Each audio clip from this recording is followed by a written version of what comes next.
هندغورلیک کې بالاخره بنګلور بیا تاریخ جوړ ک او د دوهم ځل لپاره اتلولي ترلاسه کړه. په زړه پورې لوبه ترسره شوه او د اصطلاح په حساب باندې چې بلا او برکت نه و چې د ګجرات لوبډلې هم په اسانه توګه باندې ماته کړه. په دې ویډیو کې درته د آی پی ایل سیالیو د لوبغاړو څرګندونې او د دغه پایلوبې په اړوند باندې معلومات شریکوم. تر پایه پورې مو ملتیا وکړئ. لوبه ډیره په زړه پورې او حساسه وه چې تاسو هم ولیده او په دغه سیالۍ کې ویرات کوهلي چې د دغه لوبډلې مهم لوبغاړی دی هم څرګندونې وکړې او د دوهم ځل لپاره د اتلولي ترلاسه کړې وه او رجت پټیدار، شوبمان ګیل، ترڅنګ یوبی سوریوانشي او د دې ترڅنګ نورو لوبغاړو هم څرګندونې وکړې او دوی په بیلابیلو ډلو باندې هم ونازول شو چې په دې سیالیو کې په واقعي معنا باندې د هندغورلیک دغه سږ کال پړاو کې ډیر زیات نوښتونه ولیدل شوه او ډیرې ښې لوبې ترسره شوې. د افغانستان لپاره راشد خان هم هغه لوبغاړی و چې په فاینل لوبه کې هم نوم روښانه کړ او ښې سیالۍ ترسره کړې. په فاینل کې هم ښه ولوبېده او په ځانګړي ډول 2 ویکټې ترلاسه کړې چې غوره او په زړه پورې پرفارمنس یې ترسره کړ. بالاخره د دوهم ځل لپاره دغه جام پورته کول د بنګلور لپاره هم د خوښۍ خبره وه او د ویاړ خبره وه. د تاریخ په پاڼو کې هم د دوی دا ولیکل شو چې دوهم ځل لپاره هم دوی اتلولي ترلاسه کړه او ویرات کوهلي هغه لوبغاړی چې د هند لپاره په غټو سترو ایونټونو کې تل لپاره اتلولۍ ګټلې دي او دا ځل هم ولیدل شو چې په آی پی ایل کې هم د غوره کارکردګي وکړه. غواړم د لوبغاړو څرګندونې در سره شریکې کړم چې په دې لوبه کې دوی هم اتلولۍ ته ورسېدل او ځینې لوبغاړي چې د نورو لوبډلو برخه وو هم څرګندونې ترسره کړي چې غواړم له تاسو سره یې شریکې کړم. په لومړي سر کې د ویرات کوهلي څرګندونې راخلم چې تر لوبې وروسته ویل چې د اتلولۍ دغه شیبه مې کلونه په ذهن کې انځور کړې وه.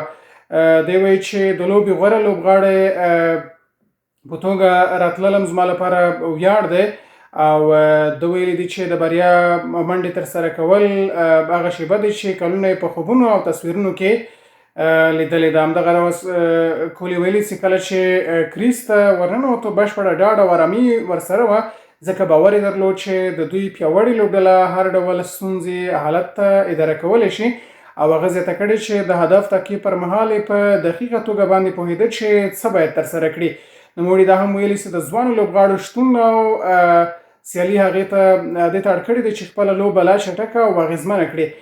دغه په وینا د لوبې طرز ډیر نه دی بدل کړی خو ذهنیت یې بدل کړی دی او هڅه یې کړې چې پر توپ اچوونکو برید وکړي او اضافي منډې هم ترلاسه کړي.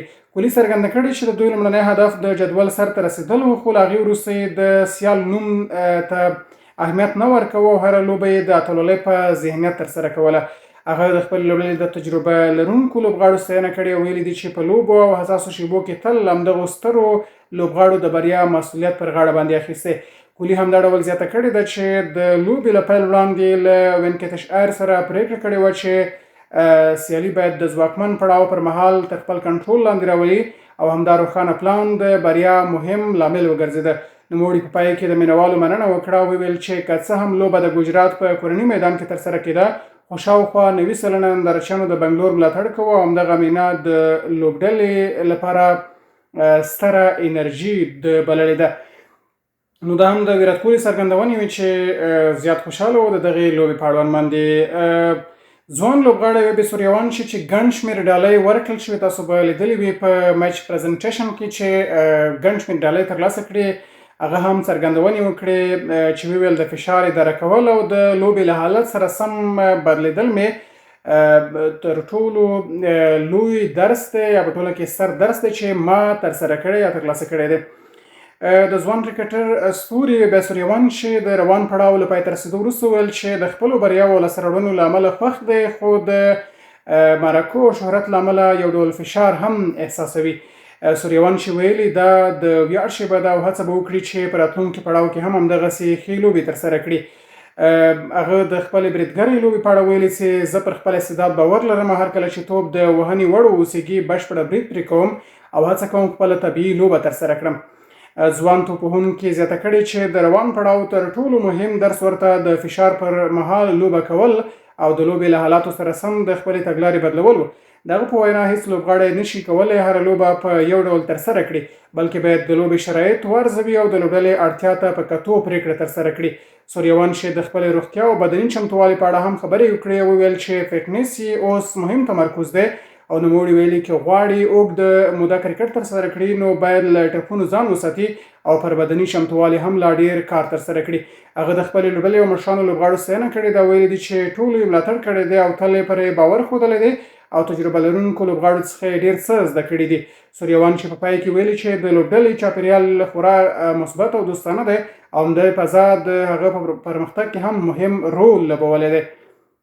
نو دا هم د ځوان سوریوان چې څرګندونې واقعا چې د کرکټ په اوسني عصر کې داسې ډول لوبغاړي تر سترګو کېدل به ستونزمن واوسي او همدا لوبغاړي به وي چې ګڼ شمېر شنونکي هم په دې اند دي چې ډېر غټ او ستر ریکارډونه به موږ او تاسو وګورو. شوبمن ګیل هم څرګندونې وکړې چې لوزر کپتان د دغه فاینل هم د وبایلله. لوبډلې تر دې ځای پورې ورسوله. ویلي دي چې که 180 منډې مو کړې وای پایلوبه به ډېره سخته شوې وه. د ګجرات لوبډل مشر شوبمن ګیل د پایلوبې له بایللو وروسته ویل چې د دوی لوبډلې د تمې خلاف کمې منډې جوړې کړې او همدا د ماتې تر ټولو مهم لامل و. ګیل ویلي د لوبغالي سطحه یو څه ورو وه او ځینو توپونو بېلابېل چلند درلوده خو دومره ستونزمنه نه وه. د هغه په وینا که ګجرات 180 منډې جوړې کړې وای نو سیالي به ډېره نږدې او په زړه پورې شوې وه.